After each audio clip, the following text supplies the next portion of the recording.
Les yeux d'un chien, ils doivent être effectivement rosés.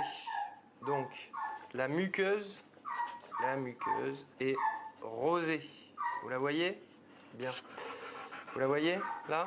Voilà. Ouais, Ensuite, là, je fais remonter ce qu'on appelle la troisième paupière. Chez un chien, il y a... Attends, doucement. Oui, mon pépère. Igor, sage. Voilà, doucement.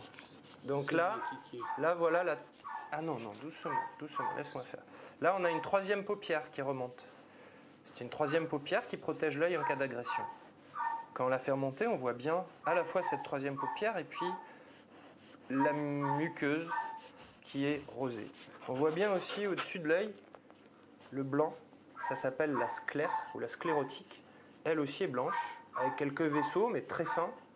Donc ça, c'est un œil normal, sans conjonctivite, ni inflammation, que ça soit au niveau de la sclère ou de la muqueuse ou de la membrane. Alors docteur, comment fait-on pour nettoyer les yeux de son chien? Alors, comment nettoyer un œil de chien?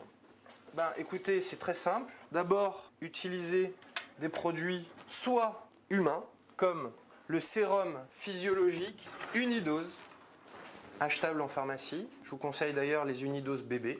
Parce que... Et on peut mettre donc l'unidose pour les bébés, pour les enfants, pour les yeux du chien. Exactement. Ça ne pose aucun problème. Bien sûr, sauf que Unidose, ça veut dire une dose. Et après on jette. Une fois. Hein? Encore une fois, Ça même fait passer pour usage unique. Toujours les docteurs, c'est bien. Toujours, docteur. Alors, comment on fait? Eh ben, on fait couler. Et ensuite, on nettoie. Et ensuite, on essuie. Alors, vous avez vu que dans ma manipulation, le bout du produit que j'utilise, quel qu'il soit, Unidose ou ensuite pommade, antibiotique, anti-inflammatoire, le produit que le vétérinaire donne, jamais ça ne va en contact avec l'œil. C'est le produit qui tombe dans l'œil. D'accord. Et pas l'inverse. D'accord? Très bien. Donc là, ça, on peut le faire combien de fois par jour, par semaine? Alors, on peut nettoyer les yeux de son chien une fois par jour.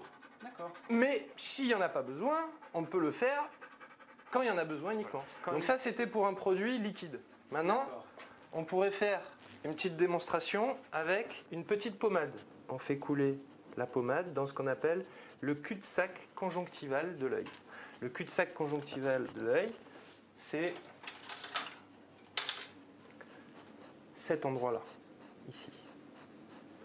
Donc là, on a mis la pommade, ensuite on masse, et on peut très bien finir au doigt. C'est bien, mon pépère. Ça fait pas mal. C'est bien, Igor. L'œil est un peu vitreux après l'application du pommade par rapport à l'œil qui est bien brillant, bien aqueux. Bon, ça c'est le fait de la galénique du produit qui est en pommade. Donc en fait, l'œil, c'est cette structure. Avec la cornée, ça tout le monde connaît. Ensuite, la sclère, la muqueuse, je vous en ai parlé tout à l'heure. Ensuite, ce qui est très important, c'est le cristallin, qui est au milieu de l'œil, on va dire. Ou en tout cas entre la cornée et la rétine, ici visible en jaune, avec le nerf optique qui est là. Le cristallin, c'est une sorte de lentille optique naturelle qui va concentrer les rayons lumineux et les diffracter sur une surface de projection qu'on appelle le nerf optique. Le cristallin, normalement, est transparent. Quand il vieillit, il s'opacifie en général, c'est ce qu'on appelle la cataracte. Une cataracte qui arrive sur un chien de 15 ans n'est pas anormale. C'est la sénescence du cristallin qui fait que le cristallin, comme le reste du corps, il vieillit, il devient plus opaque. Donc on a un œil qui blanchit.